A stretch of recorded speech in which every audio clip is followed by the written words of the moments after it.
Welcome back mga kaibigan. Ipagpatuloy natin ang ignition switch series. Ito ang body control module. Sa modern car, ginagamit ang body control module. Explain natin para maidiya tayo sa tinatawag na BCM o body control module. Ito ang central computer ng sasakyan para sa mga non-engine electronics. Hindi direkta nakakonekta sa makina, kundi sa mga comfort, safety, at convenience system ng sasakyan. Ang BCM ang namamahala ng mga feature tulad ng power window, exterior and interior lights, windshield, wiper, alarm system, keyless entry, at iba pa.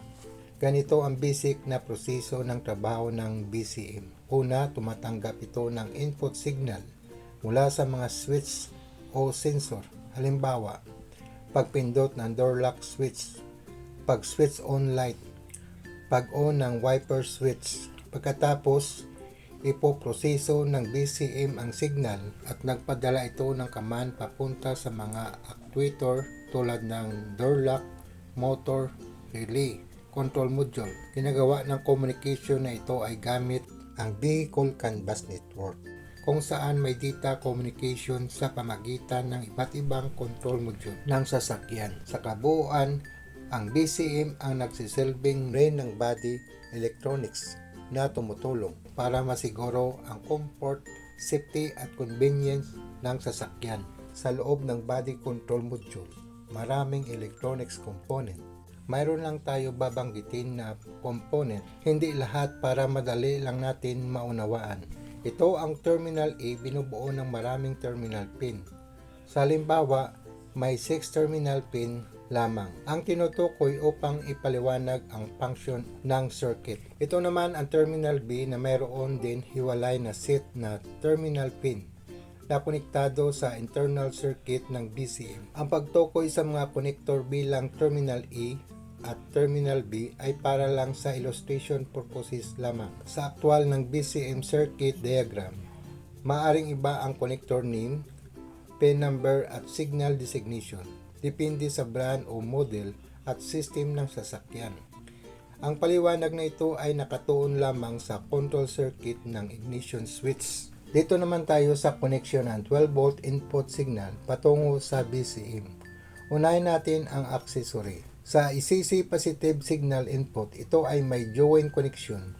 Ang signal input ay nakakonect patungo sa BCM connector A pin 4. Dito naman tayo sa ignition positive signal.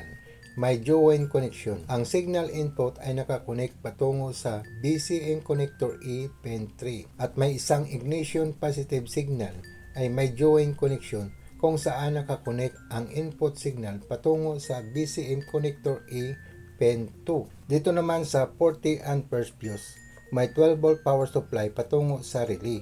Relay 1, relay 2. Ay may join connection. Mula rito, ang power input ay patungo sa BCM connector B pin 1. Mula naman sa 50 amperes, may 12 volt power supply patungo sa mga relay. Relay 3 at relay 4. May join connection. Nakakonect ang power input patungo sa BCM connector B pin 2. Ang negative connection ng mga relay, ito ay may join connection, ay nakakonect sa terminal A pin 1. Ito ang common ground reference point. Ito ang microcontroller nagbabasa ng sensing signal.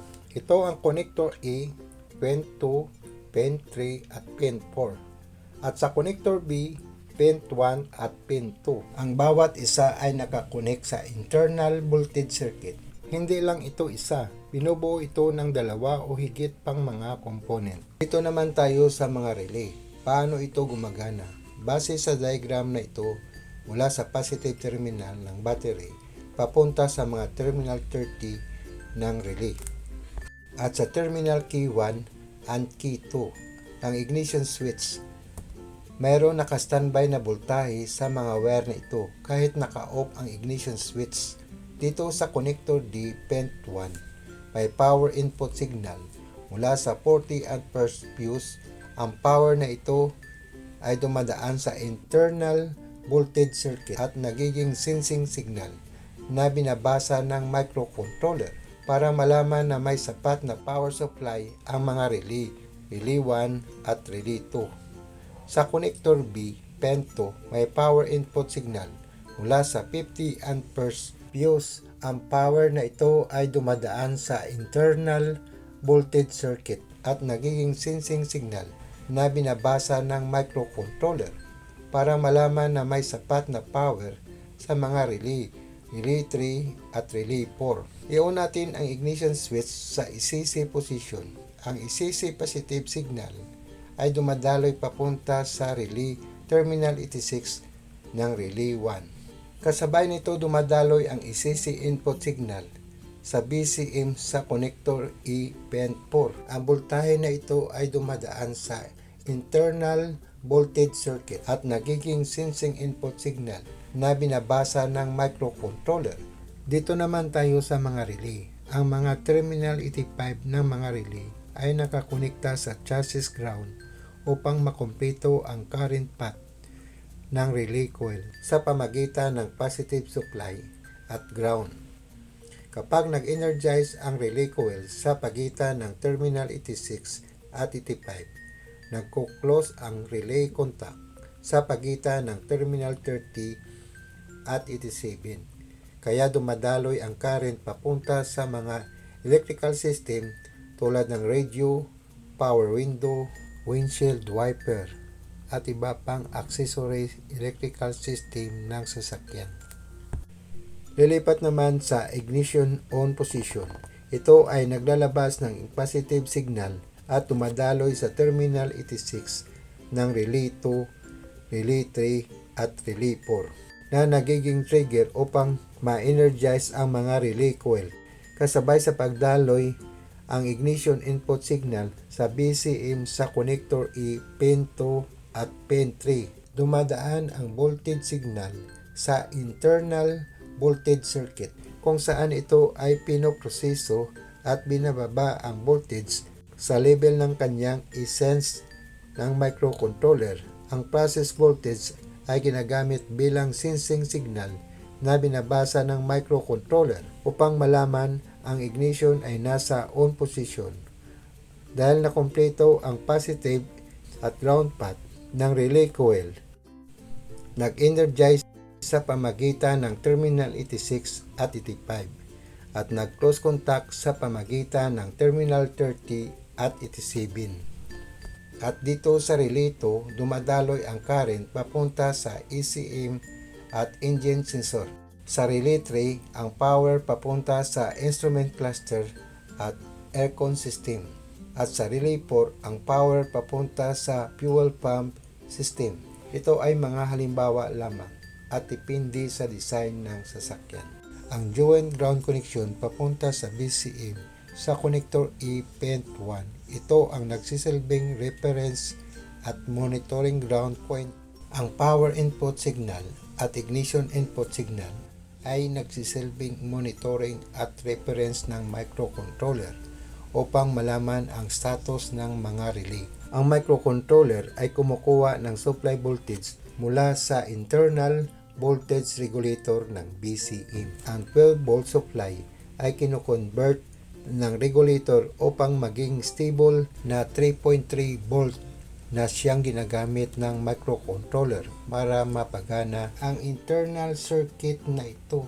Ang mga voltahe ay dumadaan sa internal voltage circuit kung saan binababa ang signal sa 3.3 volt sa level bilang sensing input signal ng microcontroller. Kapag ang input voltage ay umabot sa tamang threshold, ito ay kinikilala ng microcontroller bilang logic high signal. Sa ganitong setup, natutukoy ng microcontroller ang estado ng ECC at ignition switch. Kapag on ang ignition switch, ang input signal ay kinikilala bilang logic high. Kapag off naman ang ignition switch, ito ay kinikilala bilang logic low. Kaya nalalaman ng microcontroller ang ignition switch status. Ang mga value na binabanggit dito ay example value lamang na kinukuha batay sa aking pananaliksik. Ang data at reference tungkol sa BCM at ignition switch operation, ginagamit ang mga ito bilang halimbawa. upang ipaliwanag ang operasyon ng system. Ang BCM hindi lamang nagkontrol ng body operation. Ang pangunahing tungkulin din ito ang tumanggap, mag-monitor at mag-validate ng mga ignition switch, input signal, power input at negative path. Ang mga signal na ito ay binabasa ng microcontroller at kinoconvert bilang logic status. Ang pag-validate ng ignition at system condition ay pinapadala ng body control module sa engine control module sa pamagitan ng PCAN communication.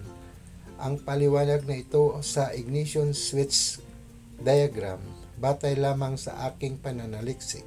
Ang layunin ng channel na ito ay magbahagi ng kaalaman at ipagpatuloy natin ang ignition switch series.